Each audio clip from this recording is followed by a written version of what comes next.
Hello, pirates and privateers. My name is TV Skyn, and if you'll forgive the video inception going on screen right now, yesterday we talked about a couple of champions who have been put in the unusual position that the lore and the aesthetics and the narrative of League of Legends has progressed so far around them that their base skins are no longer a particularly good expression of who they're supposed to be according to the state of the lore.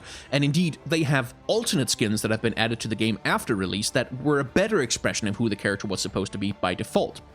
In conjunction with that, I asked you guys to name some of the champions who you felt would be better served by having their base form replaced by one of their skins, and a lot of you came up with Spirit Guard Udyr. And I can see why, because Udyr's base form, his base skins, like the stuff that's going on there, it's kind of a mess. It's not a great character design, it's not super well animated, it's kind of ugly and clunky, and Spirit Guard Udyr being an ultimate skin is just a hell of a lot nicer. But I don't really feel like one would work as a replacement for the other, because Spirit Guard Udyr is the ultimate expression of Udyr's power. This is when he has overcome his character arc, when he's reached his ultimate form, when he has conquered the rage in his soul, when he has mastered all the animal spirits, then he becomes Spirit Guard Udyr. In the same way that once Lee Sin might one day become Godfist Lee Sin, but he's not there yet, and neither is Udyr. He's still in training. So I totally agree that Udyr needs a substantial update, but Spirit Guard Udyr is not, in terms of expressing his current lore state, is not really it. There was another champion, though, who a lot of you named, for whom I don't have quite so easy a rebuttal. Miss Fortune. Now, for those who don't remember, or who weren't around back then, some time ago, Riot had a major lore event called Burning Tides. Riot used to have lore events every once in a while as sort of an annual or semi-annual event. Back in the day was something they tried to do, never really worked out for them apparently, and they've backed off of it. But in conjunction with this lore event, Miss Fortune finally launched her pirate insurrection against Gangplank. She's been a bounty hunter for a very long time. She's gathered allies. She has eliminated key allies of Gangplank. And finally, she launches her bid to take over Bilgewater and depose and kill Gangplank for the murder of Miss Fortune's mother, amongst many other crimes. She succeeds, and Gangplank is seemingly killed to the point where Riot actually removed him from the game for a few days before bringing him back with a visual update and a lot of apologies for all the players who were really pissed off that they couldn't play Gangplank for a couple of days. Miss Fortune herself also received, well, not quite a visual update in conjunction with the Burning Tides event, but she did receive something. This is Captain Fortune. It's the skin that's supposed to represent Miss Fortune as she is after the events of Burning Tides. A pirate lord, a bounty hunter no longer, but a true political leader of Bilgewater. Someone who has taken over power, ousted Gangplank, and instead of running around being a bounty hunter planning her revenge, now she plans to take over political power in Bilgewater, getting rid of the pirates and perhaps bringing a little bit of peace and quiet to that particular troubled city. This is a panel from the comic Fortune Smiles, of which I have a full review and a detailed walkthrough elsewhere on my channel. There's going to be a link to that down in the description. This comic deals with the aftermath of Gangplank's deposition? That's not really the word. The aftermath of Gangplank being overthrown by Miss Fortune. And in this, well, yeah, she's not quite dressed in the Captain Fortune skin, but she's pretty close. She's certainly a lot closer to this than she is to that. And so it's really hard to argue with the point that shouldn't Riot have made Captain Fortune her base skin then and made the old one be like Classic Fortune or Bounty Hunter Miss Fortune or something like that? And that's hard to argue with. In fact, I agree with it. Except this is a little complicated. Miss Fortune's current lore state is this. It pretty much details the events of her life up until the immediate aftermath of Gangplank's overthrow. Like, Gangplank is deposed, every Reaver, Captain, and Ganglord in the port city is vying to take his position. The battle for Bilgewater has begun. And that's essentially where Fortune Smiles picks up, with Miss Fortune attempting to negotiate with the other pirate lords, try and figure out who owns what in the city of Bilgewater, getting outmaneuvered a little bit, taken hostage, and having to get herself out of a tough spot, and then eventually murder the rest of the pirate lords in a rather brutal showdown in a warehouse. So that's her current lore. That's who she is right now. A ruthless bounty hunter who craves the blood of pirates, who hates like what Bilgewater and Bilgewater culture has become, what it does to the residents of Bilgewater, what they did to her mother. Like, they literally murdered her mother in front of her, and then Gangplank attempted to murder her as well. I think he also killed her father. So, like, she has some reasonable grudges with pirates in this one. Now, Miss Fortune is an old champion. In fact, she's so old that she predates the massive lore retcon that happened some years ago.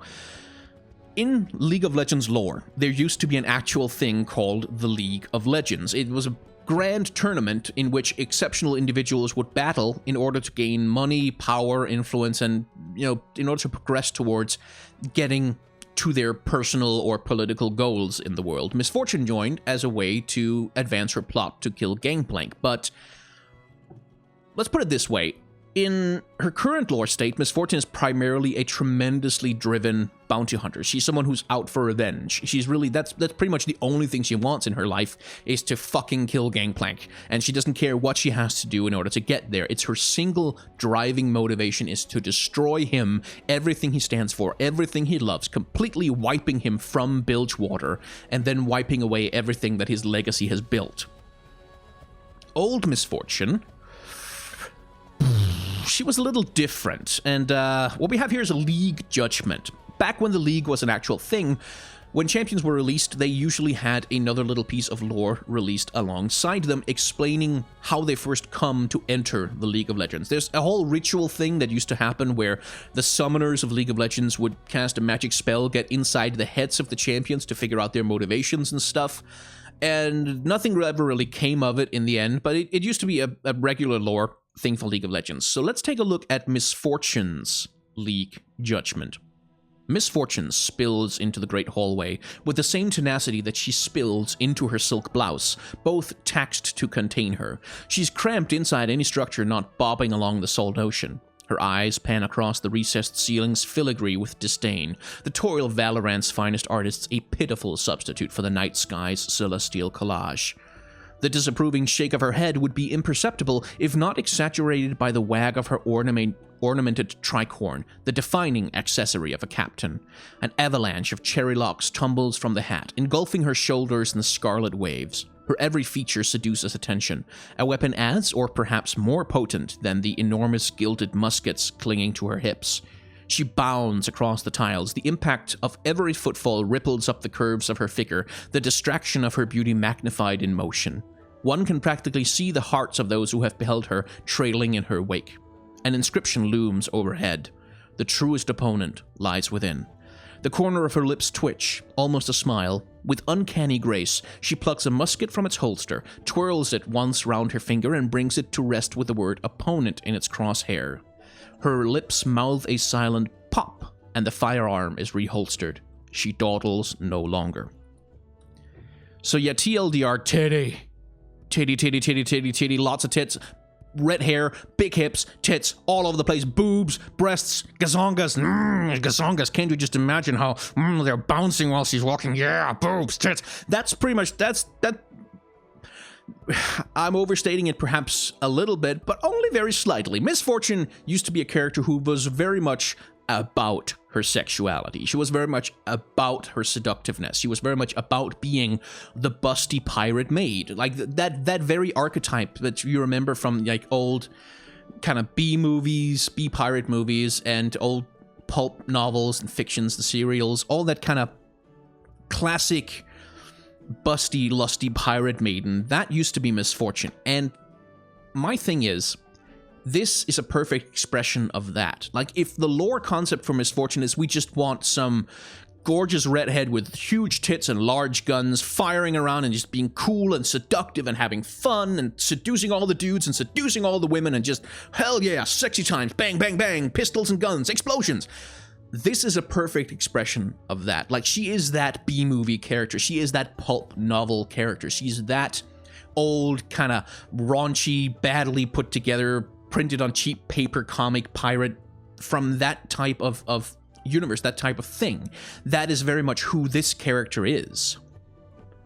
It is not at all who this character is. This misfortune, the newer misfortune, the current misfortune, really isn't an expression of that archetype anymore. She's much more the relentless bounty hunter, the woman scorned, the femme fatale, another expression of that. Whereas old misfortune was a femme fatale much more in the sexual sense, new misfortune is a femme fatale in the sense that she's gonna shoot you right in the fucking head, dude, if you fuck with her. And these two, the thing for me is that these two are not the same character. Essentially, they're not really at all the same character. And I don't just mean in terms of their character design, but in terms of who they are as people, who they are as motivated. Like, they have the same backstory, but their expression beyond that is night and day. Now, in Fortune Smiles, Misfortune does use seduction as a weapon. But after she's captured and her guns are taken from her and she's pretty much at the mercy of the pirate lords, she attempts slightly to use her sexual vials to seduce one of the pirate captains into, at the very least, giving her her guns back so she can fucking murder him. Like, she doesn't really revel in it. She doesn't think it's fun or cool or anything. It's just, oh, this is the situation I'm in. Okay, I'll just try and seduce him, because that I can do that at least. Like, who cares? It's a tool, it's a weapon. She has no joy in it. She doesn't really like the guy. She doesn't revel in it or particularly enjoy it. She just wants her guns and she wants to fucking kill him, which eventually she manages to do. And again, it's not the same character as this one. It's really, to me at least, old Misfortune is the one who would seduce someone and then sleep with them just for the fun of it, and then maybe kill them, or maybe not. Like, she's a much more freewheeling, free-spirited, still with the tragic backstory and the will and being driven and powerful and all that, but it's, in terms of the fantasy that you're playing, it's two very different things. This fantasy is about being the Avenger, like the woman scorned, the Avenger who, driven beyond all belief by this powerful trauma, this powerful grief. She's Pirate Batman in a sense. Like that, she's that kind of tragic backstory leading to this hardened, dangerous character, and part of a substantial part of the lore in terms of how she's characterized now. And one of the major themes of Fortune Smiles is that the pressure of power in Bilgewater, the pressure of holding on to power, the pressure of remaining in control in Bilgewater keeps pushing her towards behaving the same way Gangplank did, using power the same way Gangplank did. And that's sort of her primary character conflict at this point, is that she has killed that which she hates, and now she must take care not to become it. And that's also what's really interesting about it. It's such a different, much weightier, much heavier, much more grounded, realistic thing than this ridiculous, pulpy, B-movie comic book pirate who Misfortune used to be.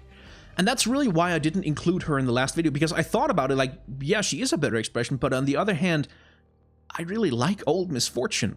And it's not just because she's a busty redhead with big guns. Like, that's a major plus in my book, but it's also because that kind of fantasy, like that kind of idea, getting to play as that character, I find that really fucking fun. I find that really cool. I think there's so many cool stories you could tell about a character like that, which are a lot less serious and a lot less weighty, and some would say a lot less deep than the stories you can tell about this character. Like, they probably have a lot less to say about the corrupting influences of power. They probably have a lot less to say about, the nature of trauma. But at least, like, for me, it's I hate that we have to choose between the two.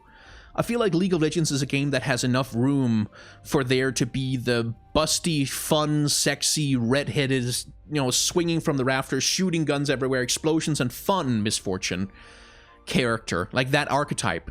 And also the, I'm going to murder everyone who did this to me, and then I'm going to burn down their houses and piss on the ashes, and then I'm going to take over the whole fucking city and just remove all trace of them from history forever. Burning, vengeful Misfortune. Like, I think there should be room for both of them in League of Legends. I don't want one of them to replace the other. And that's why I didn't include Captain Fortune in the old one. But to close out, you know what? Yeah, I agree. This is much better in terms of her current lore. This should be her base skin according to the lore.